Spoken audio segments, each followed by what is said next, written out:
નમસ્કાર દર્શક મિત્રો, the HB Kapadia group of schools અને જીએસટીવીના સંયુક્ત ઉપક્રમે પાસ થવાના પંચામૃત કાર્યક્રમમાં હું સંદીપ શાહ આપ સૌનું હાર્દિક સ્વાગત કરું છું. વિદ્યાર્થી મિત્રો, આજે નામાના મૂળ તત્વો વિષયમાં વિભાગ ડીમાં જેનો કુલ ગુણભાર 18 માર્ક્સનો છે તેની આપણે આજે ચર્ચા કરવા જઈ રહ્યા છે. વિદ્યાર્થી મિત્રો, 18 માર્ક્સમાં 3 માર્ક્સના કુલ 6 દાખલા પૂછાશે, દાખલા અથવા થિયરી પૂછાશે, જેમાં 28 નંબરનો દાખલો પાઘડીના હિસાબો, 29-30 એ વિસર્જનનો દાખલો અથવા થિયરી, 31 અને 32 દાખલા ડિબેન્ચરના હિસાબો અને 33 નંબરનો દાખલો એ હિસાબી ગુણોત્તરનો પૂછાશે, જેમાં સૌ પ્રથમ આપણે પાઘડીના હિસાબોની ચર્ચા કરીએ. ચેપ્ટર 4 પાઘડી. આ પાઘડીમાંથી 3 માર્ક્સનો એક દાખલો પૂછાય છે. આમ છતાં એનો એક નાનકડો અર્થ, ધંધાની પ્રતિષ્ઠાનું મૂલ્ય ધરાવતી અદ્રશ્ય મિલકત એટલે પાઘડી. એટલે બોર્ડની એક્ઝામમાં વારંવાર પૂછાતો પ્રશ્ન, પાઘડી કેવી મિલકત છે? તો પાઘડી એ અદ્રશ્ય મિલકત છે અને ઘણીવાર પાઘડીમાં અદ્રશ્ય અને સાથે કાયમી શબ્દ પણ ઉમેરવામાં આવે છે, એટલે કાયમી અને અદ્રશ્ય મિલકત છે. આ પ્રશ્ન વારંવાર બોર્ડની પરીક્ષામાં પૂછાતો હોય છે. વિદ્યાર્થી મિત્રો, 3 માર્ક્સના જે દાખલા પૂછાય છે તેમાં પાઘડીના મૂલ્યાંકનની પદ્ધતિઓમાંથી મેક્સિમમ વાર દાખલા પૂછાયેલા છે, જેમાં 4 પદ્ધતિઓ છે: સાદા સરેરાશ નફાની પદ્ધતિ, ભારિત સરેરાશ નફાની પદ્ધતિ, સરેરાશ નફાને મૂડીકૃત કરવાની પદ્ધતિ અને અધિક નફાની પદ્ધતિ. ત્રીજી અને ચોથી પદ્ધતિ એ માત્ર એનો થિયરિકલ અભ્યાસ જરૂરી છે, જેના દાખલા બોર્ડના અભ્યાસક્રમમાં નથી. એટલે સાદા સરેરાશ નફાની પદ્ધતિ અને ભારિત સરેરાશ નફાની પદ્ધતિમાંથી મહત્તમ દાખલા પૂછાય છે. તો વિદ્યાર્થી મિત્રો, સૌપ્રથમ સાદા સરેરાશ નફાની પદ્ધતિનો એક દાખલો આપણે જોઈએ. યોગ્ય સરેરાશનો ઉપયોગ કરી પાઘડીની કિંમત 3 વર્ષની ખરીદી જેટલી ગણો. અહીં શબ્દ લખવામાં આવે છે યોગ્ય સરેરાશનો ઉપયોગ કરી. યોગ્ય સરેરાશનો ઉપયોગ કરવો એનો અર્થ, જો નફામાં વધઘટ થતી હોય અથવા દાખલામાં ખોટ આપેલી હોય.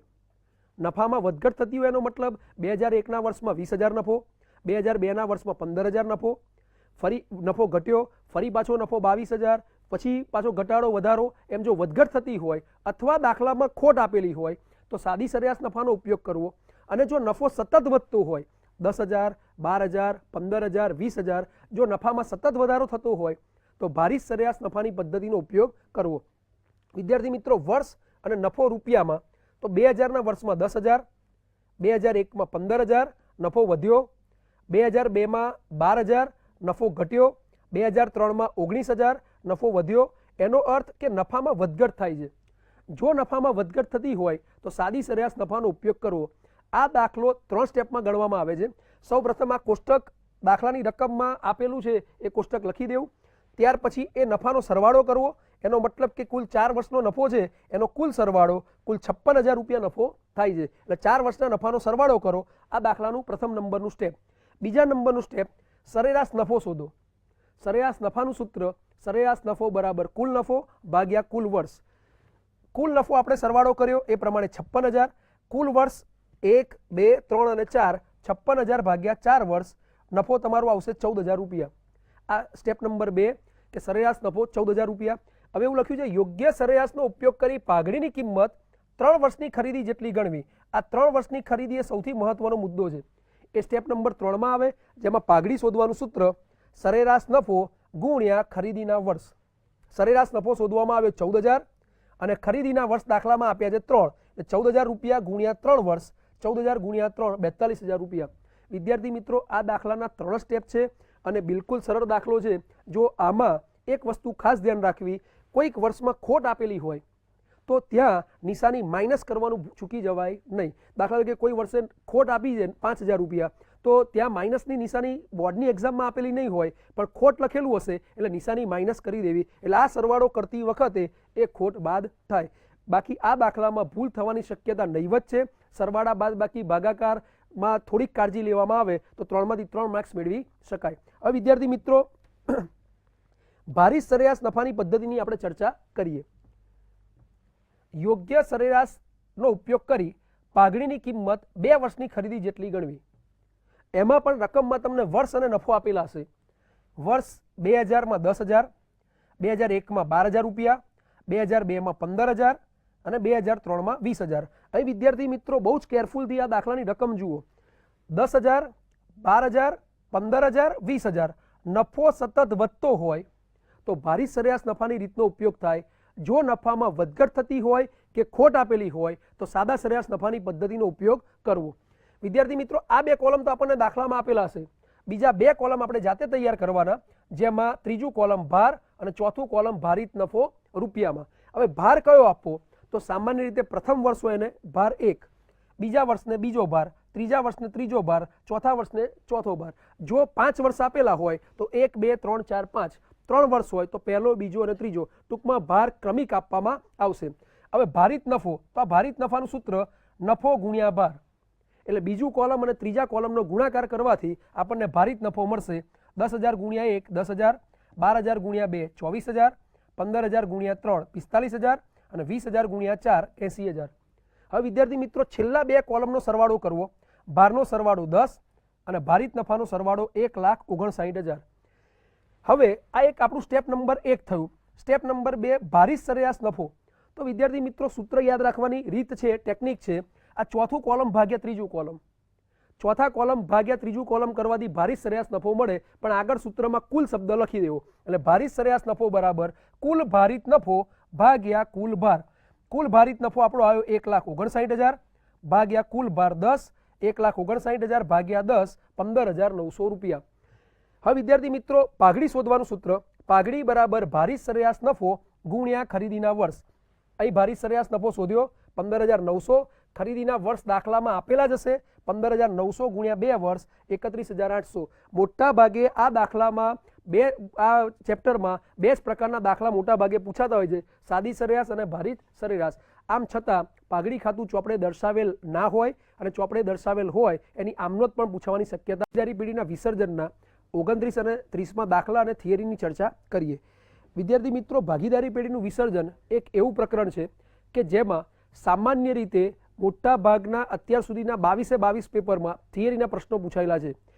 એક વખત માર્ચ 2010 એમાં 9 માર્ક્સની થિયરી પૂછાઈ હતી. એટલે આ ચેપ્ટરમાં જો થિયરી તૈયાર કરવામાં ના આવે વિદ્યાર્થી મિત્રો તો નુકસાન જવાની શક્યતા રહે છે.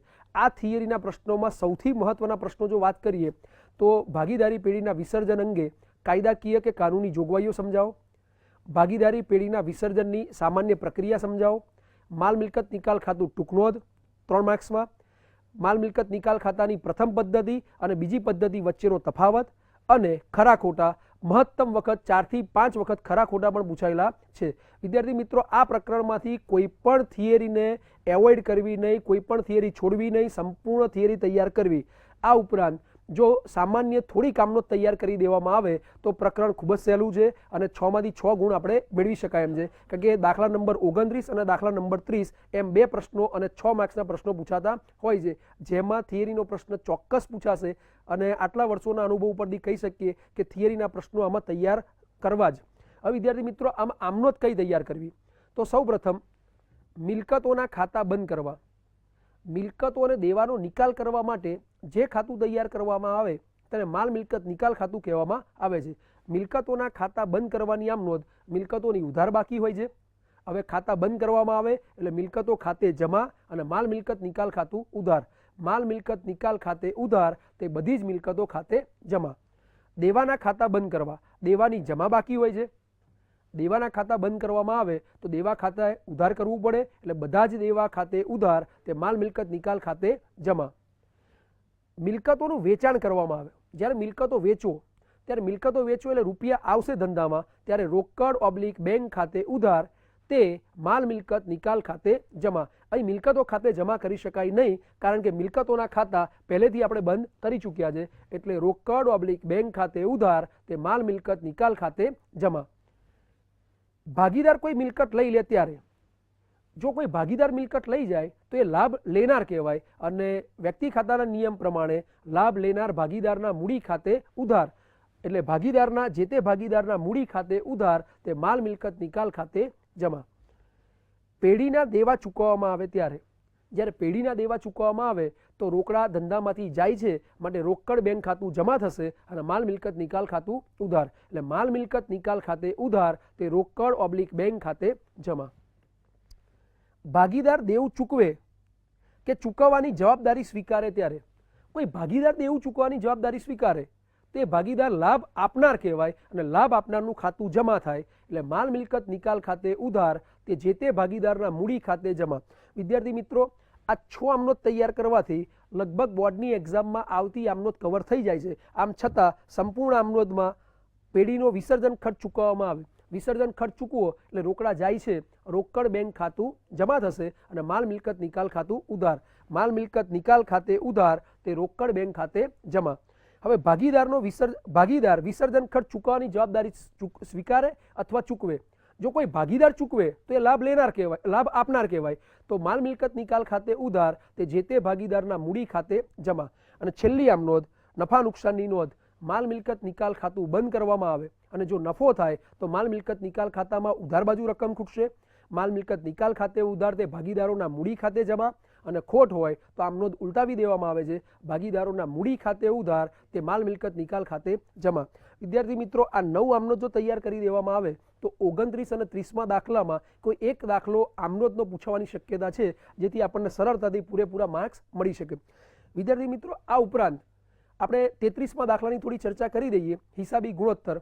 આમ જોવા જઈએ તો હિસાબી ગુણોત્તર પ્રકરણ એ ખૂબ જ સરળ કહી શકાય, એટલા માટે કે એમાં માત્ર 12 સૂત્ર છે. જો આ 12 સૂત્ર તૈયાર કરી દેવામાં આવે તો પૂરેપૂરા માર્ક્સ મેળવી શકાય. અને એ સેક્શન ડી કરતાં પણ સેક્શન સી માટે પણ મહત્વનું છે, કારણ કે સેક્શન ડીમાં 33માં નંબરનો દાખલો 3 ગુણનો પૂછાશે, જ્યારે સેક્શન સીમાં 26 અને 27 નંબરના 2 માર્ક્સના 2 ટૂંકા દાખલા 4 ગુણના પૂછાતા હોય છે. હવે વિદ્યાર્થી મિત્રો, આમાં કયા સૂત્રો ખાસ તૈયાર કરવા? તો હિસાબી ગુણોત્તરમાં કાચા નફાનો ગુણોત્તરનું સૂત્ર વારંવાર પૂછાતું હોય છે. કાચા નફાનો ગુણોત્તર બરાબર કાચો નફો ભાગ્યા વેચાણ ગુણ્યા 100. આ ગુણ્યા 100 કરવામાં આવે છે, માટે તેનો જવાબ ટકામાં આવશે. એટલે 25 જવાબ આવે તો 25%. ટકાનો જો સિમ્બોલ કરવામાં, નિશાની કરવામાં ના આવે તો અડધો માર્ક કપાઈ શકે છે. જો કાચો નફો દાખલામાં ના આપ્યો હોય તો કાચો નફો બરાબર વેચાણ માઇનસ વેચેલ માલની પડતર. જો વેચેલ માલની પડતર ના આપી હોય તો શરૂનો સ્ટોક પ્લસ ખરીદી પ્લસ ખરીદીના ખર્ચા માઇનસ ખરીદ પરત અને માઇનસ આખર સ્ટોક. વિદ્યાર્થી મિત્રો, આ કાચા નફાના ગુણોત્તરની વાત કરી. આના જેવું ચોખ્ખા નફાના ગુણોત્તરનું સૂત્ર છે.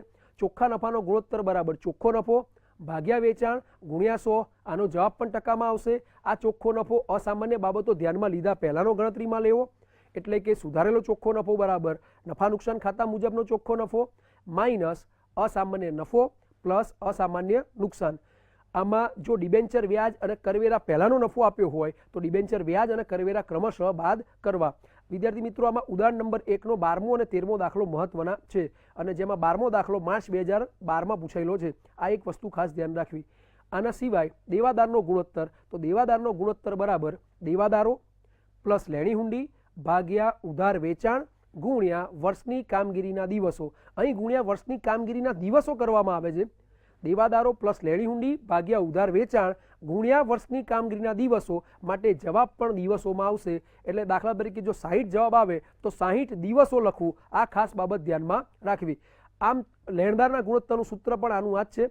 લેણદારો બરાબર દેવાદારની જગ્યાએ લેણદાર પ્લસ દેવી હુંડી ભાગ્યા ઉધાર ખરીદી ગુણ્યા વર્ષની કામગીરીના દિવસો. અને એક છેલ્લો ગુણોત્તરની આપણે વાત કરીએ, સ્ટોક ગુણોત્તર. તો સ્ટોક ગુણોત્તર બરાબર વેચેલ માલની પડતર ભાગ્યા સરેરાશ સ્ટોક. વેચેલ માલની પડતરના સૂત્રની આગળ આપણે ચર્ચા કરી. શરૂનો સ્ટોક પ્લસ ખરીદી પ્લસ ખરીદીના ખર્ચા માઇનસ ખરીદ પરત અને માઇનસ આખર સ્ટોક. અને વેચેલ માલની પડતરનું બીજું સૂત્ર વેચાણ માઇનસ કાચો નફો. જો સરેરાશ સ્ટોક આપેલો ન હોય તો શરૂનો સ્ટોક પ્લસ આખર સ્ટોક ભાગ્યા 2. વિદ્યાર્થી મિત્રો, આ 5 ગુણોત્તર વારંવાર પૂછાતા હોય છે, પણ આમાં પણ માત્ર સૂત્રો જ છે, એટલે ખાસ તૈયાર કરી દેવા, જેથી સેક્શન ડી સિવાય સેક્શન સીમાં 35, 30 અને 33 નંબરના દાખલાની ચર્ચા કરી. હવે 31 અને 32 દાખલા ડિબેન્ચરના હિસાબોમાંથી પૂછાય છે. ડિબેન્ચરના હિસાબોમાં પણ થિયરી અવશ્ય તૈયાર કરવી, જેમાં વારંવાર પૂછાતા પ્રશ્નો ડિબેન્ચર સ્ટોક, એની ટૂંકનોંધ અથવા 1 માર્કનો MCQ SQ પણ પૂછાતો હોય છે. ડિબેન્ચર સ્ટોક, શૂન્ય વ્યાજવાળા ડિબેન્ચર પરત કરવાની પદ્ધતિઓ, શેર અને ડિબેન્ચરનો તફાવત, જે SP, CC અને SP વિષયમાં પણ પૂછાતો હોય છે. આ ઉપરાંત ડિબેન્ચર પ્રીમિયમ અને ડિબેન્ચર પરત પ્રીમિયમ વચ્ચેનો તફાવત. વિદ્યાર્થી મિત્રો, ડિબેન્ચરની થિયરી ખાસ તૈયાર કરવી, જેમાં એક માર્કનો પ્રશ્ન ડિબેન્ચર પરત નિધિનો અર્થ પણ પૂછાતો હોય છે. ડિબેન્ચર પરત નિધિ એટલે શું? તો કંપની ડિબેન્ચરના નાણાં અમુક ચોક્કસ સમય પછી પરત કરવા માટે નફામાંથી અમુક રકમ અલગ ફાળવે છે તેને ડિબેન્ચર પરત નિધિ કહેવામાં આવે છે. ડિબેન્ચર પરત નિધિના દાખલા સામાન્ય રીતે ઓછા પૂછાતા હોય છે, પરંતુ જુલાઈ 2013ના પેપરમાં એક વખત ઉદાહરણ નંબર 11 પાઠ્યપુસ્તકનું એમાંથી એક નાનકડો ભાગ પૂછવામાં આવ્યો હતો. તો ડિબેન્ચર પરત નિધિના દાખલાઓ પણ એક વખત જોઈ લેવા જોઈએ, જેથી 100માંથી 100 ગુણ લાવવામાં આપણને કોઈ પણ મુશ્કેલી નડે નહીં. વિદ્યાર્થી મિત્રો, એક દાખલાની આપણે ચર્ચા કરીએ. પ્રિય લિમિટેડે ₹100નો એક એવા 7.5%ના 50,000 ડિબેન્ચરો બહાર પાડ્યા. નીચેના સંજોગોમાં કંપનીના ચોપડે ડિબેન્ચર બહાર પાડતી વખતે અને પરત કરતી વખતે થતી આમનોંધ લખો. અને અહીંયા કૌંસમાં એવી સૂચના આપવામાં આવી છે, બાબત જે વગર. જો આ સૂચના આપવામાં ન આવી હોય બાબત જે વગર, તો બાબત જે અવશ્ય લખવી, નહીતર એમાં આપણને નુકસાન માર્ક્સનું જવાનું સંભવ રહે છે. નંબર 1, ડિબેન્ચર મૂળ કિંમતે બહાર પાડી, મૂળ કિંમતે પરત કરવા. ડિબેન્ચર 10%ના પ્રીમિયમે બહાર પાડી અને મૂળ કિંમતે પરત કરવા. ડિબેન્ચર 5%ના વટાવે બહાર પાડી અને મૂળ કિંમતે પરત કરવા. જો અહીંયા ધ્યાનપૂર્વક જોવામાં આવે તો એમાં પાછળનો જે ભાગ છે એ બધામાં સરખો છે. મૂળ કિંમતે પરત કરવા, આમાં પણ મૂળ કિંમતે પરત કરવા અને મૂળ કિંમતે પરત કરવા. બહાર પાડવા માટે મૂળ કિંમતે, પ્રીમિયમે અને વટાવે બહાર પાડી શકાય, પણ પરત કરવાના છે મૂળ કિંમતે. સૌપ્રથમ આપણે પહેલા ભાગની ચર્ચા કરીએ. ડિબેન્ચર મૂળ કિંમતે બહાર પાડવા. ₹100નો એક એવા 50,000 ડિબેન્ચર. 50,000 ડિબેન્ચર ગુણ્યા 100, 50 લાખ રૂપિયા. અને બહાર પાડવામાં આવે ત્યારે એની આમનોંધ થાય. મૂળ કિંમતે જ બહાર પાડવાના છે. બેંક ખાતે ઉધાર, તે ડિબેન્ચર ખાતે જમા. પણ ડિબેન્ચરમાં ટકા આપેલા છે, વ્યાજનો દર છે આ, એટલે બેંક ખાતે ઉધાર તે 7.5%ના ડિબેન્ચર ખાતે જમા 50 લાખ. એટલે મૂળ કિંમત ડિબેન્ચરની 50 લાખ રૂપિયા છે. હવે પરત કરવાના, મૂળ કિંમત જ પરત કરવાના છે, એટલે મૂળ કિંમત 50 લાખ છે. ડિબેન્ચર એ કંપની માટે દેવું છે, એની જમા બાકી હોય. હવે પરત કરવાના થાય એટલે ડિબેન્ચર ખાતું ઉધાર કરવું પડે. 7.5%ના ડિબેન્ચર ખાતે ઉધાર તે ડિબેન્ચર હોલ્ડર ખાતે જમા. બાબત જે કે ડિબેન્ચર પરત કરવા માટે ઠરાવ પસાર કર્યો. અહીંયા બાબત જે લખવી જરૂરી નથી. અને ત્રીજી આમનોંધ, પરત કરવાની 2 આમનોંધ થાય. હવે ડિબેન્ચર હોલ્ડરને નાણાં પરત કરવામાં આવે. ડિબેન્ચર હોલ્ડર ખાતું જમા હતું, હવે આ ખાતું ઉધાર કરીએ. ડિબેન્ચર હોલ્ડર ખાતે ઉધાર તે બેંક ખાતે જમા. વિદ્યાર્થી મિત્રો, એક એક સેક્શનમાં 3 આમનોંધ છે. આ સંપૂર્ણ 9 માર્ક્સનો દાખલો પૂછાવાનો નથી, કોઈ પણ એક મુદ્દો પૂછાઈ શકે. ડિબેન્ચર 10%ના પ્રીમિયમે બહાર પાડી અને મૂળ કિંમતે પરત કરવા. પહેલી આમનોંધમાં મૂળ કિંમતે બહાર પાડવાના હતા, હવે પ્રીમિયમે બહાર પાડવાના છે, જેનું પ્રીમિયમ 10% છે. એટલે 50 લાખ રૂપિયા મૂળ કિંમત હતી, એમાં 10% જો પ્રીમિયમ ઉમેરવામાં આવે તો 5 લાખ રૂપિયા પ્રીમિયમ થાય અને કંપનીને આ રકમ વધારે મળે. પ્રીમિયમની અર્થ જ એ છે કે મૂળ કિંમત કરતાં વધુ કિંમતે બહાર પાડવામાં આવે તો એને પ્રીમિયમ એટલે જામીનગીરી પ્રીમિયમ અથવા ડિબેન્ચર પ્રીમિયમ કહેવાય. હવે બહાર પાડેલે કંપનીને નાણાં મળશે. આ રકમ હંમેશા ચેકથી જ મળે. એટલે બેંક ખાતે ઉધાર 55 લાખ રૂપિયા, તે 7.5%ના ડિબેન્ચર ખાતે 50 લાખ રૂપિયા અને તે ડિબેન્ચર પ્રીમિયમ અથવા જામીનગીરી પ્રીમિયમ ખાતે જમા 5 લાખ. એટલે અહીંયા પ્રીમિયમ એ કંપની માટે મૂડી નફો છે, જમા થાય. બેંક ખાતું ઉધાર 55 લાખ, ડિબેન્ચર ખાતું જમા 50 લાખ અને ડિબેન્ચર પ્રીમિયમ ખાતું જમા 5 લાખ. હવે વિદ્યાર્થી મિત્રો, પરત કરવા તો મૂળ કિંમત જ પરત કરવાના છે અને મૂળ કિંમત તો 50 લાખ જ છે. એટલે આમનો ફરી રિપીટ થશે. 7.5%ના ડિબેન્ચર ખાતે ઉધાર 50 લાખ, તે ડિબેન્ચર હોલ્ડર ખાતે 50 લાખ. ડિબેન્ચર હોલ્ડર ખાતે ઉધાર તે બેંક ખાતે જમા 50 લાખ. ડિબેન્ચર 5%ના વટાવે બહાર પાડી મૂળ કિંમતે પરત કરવા. હવે ડિબેન્ચર વટાવે બહાર પાડવાના છે. જો પ્રીમિયમ એ કંપની માટે મૂડી નફો હોય તો વટાવ એ ખર્ચ કહેવાય અને હંમેશા પ્રીમિયમ જમા થાય અને વટાવ ઉધાર થશે. 100 રૂપિયાનો ડિબેન્ચર છે અને 5% વટાવ એટલે 5 રૂપિયા, અથવા ટોટલ મૂળ કિંમત 50 લાખ છે. એનો જો 5% વટાવ કાઉન્ટ કરવામાં આવે, ગણતરી કરવામાં આવે, તો આ વટાવની રકમ 2,50,000 રૂપિયા થશે. પ્રીમિયમ એ મૂળ કિંમતમાં ઉમેરાશે, જ્યારે વટાવ એ મૂળ કિંમતમાંથી બાદ થશે. એટલે મૂળ કિંમત 50 લાખ માઇનસ 2.5 લાખ રૂપિયા એટલે 47,50,000 રૂપિયા કંપનીને મળશે. પ્રીમિયમ જમા થશે, વટાવ ઉધાર થશે. એટલે આની આમનોંધ થશે. રૂપિયા કંપનીને મળશે. બેંક ખાતે ઉધાર 47,50,000, ડિબેન્ચર વટાવ ખાતે ઉધાર 2,50,000, તે 7.5%ના ડિબેન્ચર ખાતે જમા 50 લાખ. આ 7.5% લખવું ભૂલવું નહીં, કારણ કે વ્યાજનો દર દર્શાવે છે. જો ના આપ્યો હોય તો નથી લખવાનો, પણ આ ડિબેન્ચરના વ્યાજનો દર જે દર્શાવે છે એ ખાસ લખવો. બેંક ખાતે 47,50,000, વટાવ ખાતે 2.5 લાખ રૂપિયા, તે ડિબેન્ચર ખાતે જમા 7.5% ડિબેન્ચર ખાતે જમા 50 લાખ. વિદ્યાર્થી મિત્રો, હવે મૂળ કિંમતે પરત કરવાના છે. ફરી પાછું મૂળ કિંમતની આમ નોંધ કોમન થશે પરત કરવાની. ડિબેન્ચર ખાતે ઉધાર 7.5% ડિબેન્ચર ખાતે ઉધાર તે ડિબેન્ચર હોલ્ડર ખાતે 50 લાખ અને ડિબેન્ચર હોલ્ડર ખાતે ઉધાર તે બેંક ખાતે જમા 50 લાખ. વિદ્યાર્થી મિત્રો, અહીંયા એક ખાસ વસ્તુ જો નોંધ લીધી હોય તમે તો ડિબેન્ચર મૂળ કિંમતે બહાર પાડવામાં આવે, પ્રીમિયમે બહાર પાડવામાં આવે અને વટાવે બહાર પાડવામાં આવે. આ ત્રણે ત્રણમાં ડિબેન્ચર ખાતે હંમેશા મૂળ કિંમત જ જમા થાય છે. અહીંયા પ્રીમિયમ અલગથી જમા થશે જ્યારે વટાવ અલગથી ઉધાર થશે, પણ ડિબેન્ચર ખાતે તો હંમેશા મૂળ કિંમત જ જમા થાય છે. આમાં બીજો એક મહત્વનો મુદ્દો, ડિબેન્ચર મૂળ કિંમતે બહાર પાડવામાં આવે, મૂળ કિંમતે પરત થાય. પણ આમાં એક બીજો પોઈન્ટ એ છે, મૂળ કિંમતે બહાર પાડી પ્રીમિયમે પરત કરવા, પ્રીમિયમે બહાર પાડી પ્રીમિયમે પરત કરવા. આ પ્રીમિયમથી બહાર પાડી પ્રીમિયમથી પરત કરવા એ મુદ્દો બોર્ડની એક્ઝામમાં પૂછાતો નથી, પણ વટાવે બહાર પાડી પ્રીમિયમે પરત કરવા આ એક દાખલો પણ ખાસ જોઈ લેવો, જે બોર્ડની એક્ઝામમાં 16મા નંબરનો પાઠ્યપુસ્તકનો 16મા નંબરનો દાખલો છે. આ ખાસ ગણતરીમાં લેવો. વિદ્યાર્થી મિત્રો, આ ડિબેન્ચરની આપણે ચર્ચા કરી. હવે બોર્ડની એક્ઝામમાં સેક્શન ડીમાં કયા દાખલા ઉપર વધારે ધ્યાન આપવાથી મહત્તમ માર્ક મેળવી શકાય, જેમાં ચેપ્ટર 1 પાઘડીમાં દાખલો 3, 4 સાદી સરેરાશ, 6 અને 8મો ભારી સરેરાશ, 12મો દાખલો પાઘડી ખાતું ચોપડે દર્શાવેલ ના હોય, 17મો દાખલો પાઘડી ખાતું ચોપડે દર્શાવેલ હોય. જો આટલા દાખલા કરી લેવામાં આવે તો 3માંથી 3 ગુણ મેળવી શકાય. ભાગીદારી પેઢીના વિસર્જનમાં ખાસ 12મો દાખલો, 17મો દાખલો, માર્ચ 2012માં બીજી પદ્ધતિનો દાખલો પૂછાયો તો એ જોઈ લેવો અને સંપૂર્ણ થિયરી કરવી. ડિબેન્ચરના હિસાબોમાં ખાસ 11-12 ડિબેન્ચર વટાવના દાખલા, 15-16 દાખલા ડિબેન્ચર મૂળ કિંમતે પરત કરવા અને પ્રીમિયમે પરત કરવાના દાખલા, 18, 21 અને 23 દાખલા ખાસ તૈયાર કરવા. હિસાબી ગુણોત્તરમાં બધા મોટા ભાગે ટૂંકા દાખલા પૂછાશે, જેમાં ઉદાહરણ નંબર 1 અને દાખલા નંબર 13 જેમાં 25-30 નાના ટૂંકા દાખલા છે જે સરળતાથી કેલ્ક્યુલેટર પર પણ ગણી શકાય, પણ આમાં ખાસ એકમ લખવાનું ભૂલવું નહીં, જેમ કે દિવસો, ટકા. આ એક વસ્તુ ખાસ ધ્યાન રાખવી. અને હિસાબી ગુણોત્તરમાં બધા સૂત્રો સરસપણે તૈયાર કરવા.